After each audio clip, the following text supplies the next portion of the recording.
Hello students, आज हम लोग पढ़ेंगे सिंथेसिस का पार्ट 2। सिंथेसिस का पार्ट 2 पढ़ते हैं। सिंथेसिस का पार्ट 1 हम लोग पढ़ चुके हैं। पार्ट 1 में हम लोगों ने प्रेजेंट पार्टिसिपल का प्रयोग करके दो या दो से अधिक सिंपल सेंटेंस को एक सिंपल सेंटेंस में कंबाइंड किया था। हम लोग पढ़ेंगे पार्ट 2।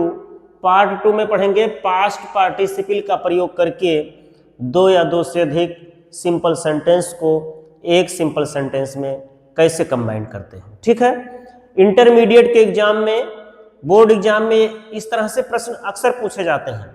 अगर आपको लगता है कि सिंथेसिस बहुत कठिन है, सिंथेसिस हमें नहीं आ रहा, तो वीडियो के लास्ट तक जरूर बने रहें। आपको जरूर समझ में आएगा कि सिंथेसिस क्या होता है और इसे कैसे कंबाइंड करते हैं। पार्ट 1 मैंने अपलोड कर दिया है, उसको जरूर देख लीजिए अगर नहीं देखे हैं तो। और चैनल को अगर सब्सक्राइब नहीं किए हैं तो सब्सक्राइब कर लें। कमेंट में जरूर बताएं कि आपको वीडियो कैसा लगा।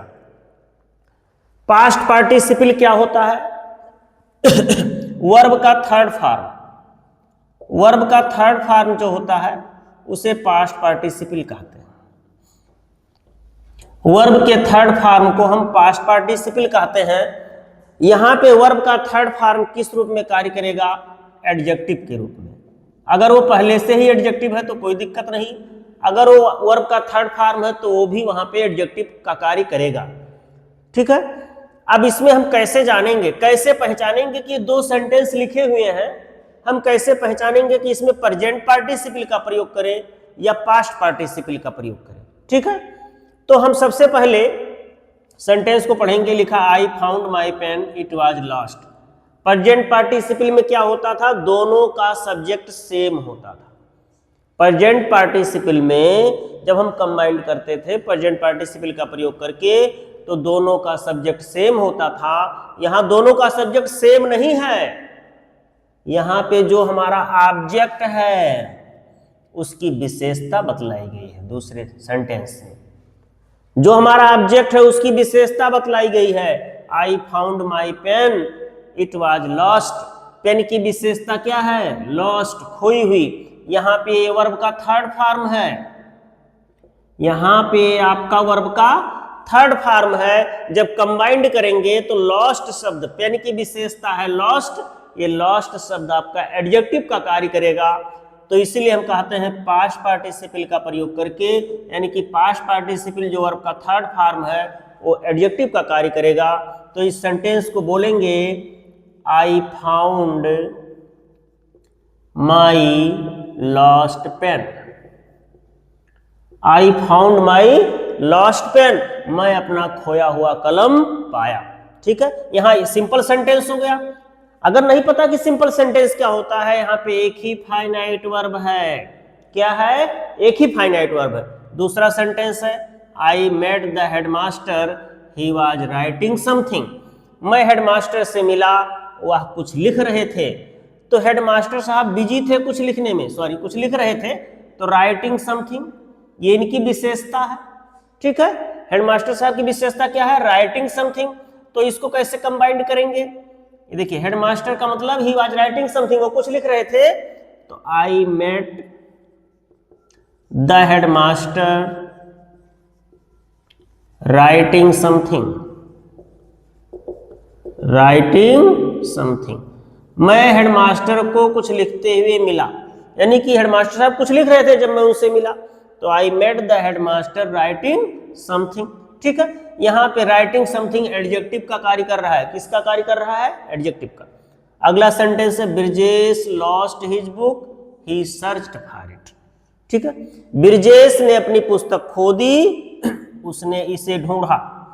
उसने इसे ढूंढा। यहां पे हमें पास्ट पार्टिसिपल का प्रयोग करके सेंटेंस को कंबाइंड करना है या एडजेक्टिव का प्रयोग करके सेंटेंस को कंबाइंड करना है।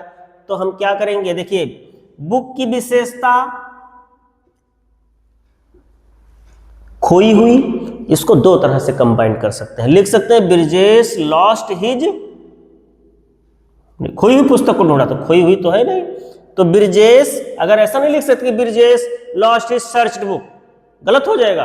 ब्रिजेश ने लॉस्ट खो दिया, सर्च बुक खोजी हुई पुस्तक। ब्रिजेश ने खोजी हुई पुस्तक खो दी, इसको हम बना सकते हैं। मान लिया आपने बना दिया, इसको आपका थर्ड फॉर्म है, इसको बना दिया सर्च्ड बुक, आपने बना दिया एडजेक्टिव, लिख दिया आपने, तो कैसे नहीं सही होगा, कैसे गलत हो जाएगा? Brijesh lost his searched book. ठीक है, अब देखिए इसका मतलब क्या निकल रहा है। इसको हमने बना दिया एडजेक्टिव, बन गया एडजेक्टिव। ठीक है, ब्रिजेश लॉस्ट, ब्रिजेश ने खोया या खो दिया, हिज सर्च्ड बुक, अपनी खोजी हुई पुस्तक। ये बात यहां पे नहीं कही जा रही है, ये बात यहां पे क्या कहा जा रहा है कि ब्रिजेश ने अपनी बुक खो दी, उसने इसे ढूंढा। ठीक है, तो बुक की विशेषता खोई हुई, तो हम लिखेंगे ब्रिजेश सर्च्ड। क्या लिखेंगे? Brijesh searched for his lost book, for his lost book. Brijesh ने अपनी खोई हुई पुस्तक को ढूंढा। समझ में आया होगा आपको? ब्रिजेश सर्च, सर्च फॉर माने ढूंढना होता है। Brijesh searched for his lost book. अगला सेंटेंस देखिए, I met a boy, I met a boy, मैं एक लड़के से मिला, ही वॉज पुअर, वह गरीब था। लड़के की विशेषता है पुअर। क्या है? पुअर। तो इसको लिखेंगे I met a poor boy. क्या लिखेंगे?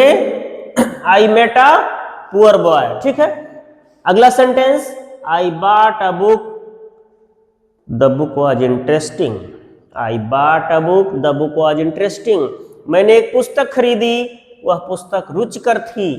तो बुक की विशेषता है इंटरेस्टिंग। क्या है? Interesting. I bought an interesting. देखिए जब इंटरेस्टिंग लिखेंगे तो उसके आगे एन आएगा।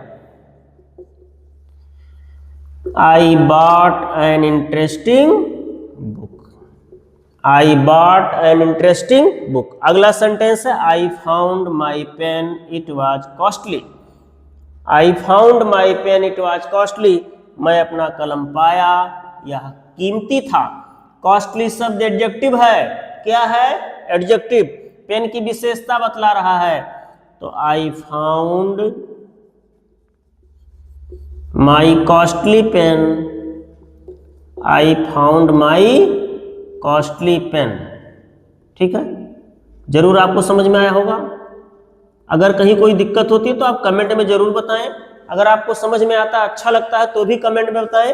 धन्यवाद। अगली वीडियो में जल्द ही अपलोड करूंगा पार्ट 3। पार्ट 3 में बताऊंगा परफेक्ट पार्टिसिपल का प्रयोग करके हम दो या दो से अधिक सिंपल सेंटेंस को कैसे कंबाइंड करते हैं। वीडियो को देखते रहिए, अंत तक जरूर देखिए। नहीं समझ में आता दोबारा देखिए, फिर भी दिक्कत होती है कमेंट में जरूर बताएं।